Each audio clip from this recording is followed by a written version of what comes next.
One of the things that people say a lot is that dogs are non-judgmental, and I say that's absolutely false. Dogs are extremely judgmental. They simply judge based on what's truly important. Are you good? Are you kind? My name is Jennifer Arnold, and I'm the founder and executive director of CanineAssist. We train assistance dogs to help children and adults who have physical disabilities and other special needs. All you have to do is be in a camp and watch a child smile or an adult smile, and then you hear that they haven't smiled in forever. They now have something, a living being that loves them, that is only theirs, and will do anything they want.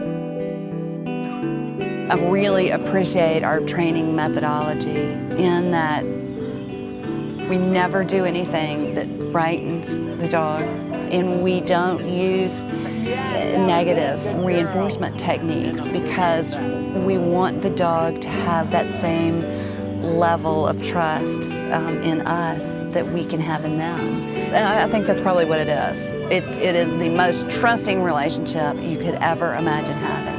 It's all Jennifer's philosophy. So the idea is not strict obedience training. The idea is I love you and I want to do it. Positive reinforcement. We use lots of milk-bone treats and just lots of love. The day before training camp is always exciting for all of us. We on staff tend to get, I think, as nervous as the recipients are who are flying in from all over the country.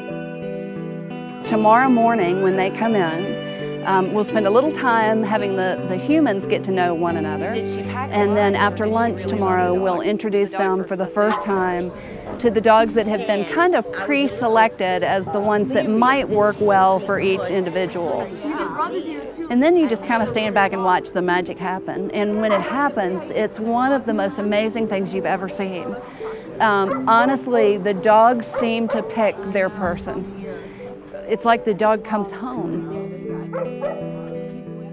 The whole concept behind Canine Assistance was that we were never going to charge anybody anything for the services that we provided.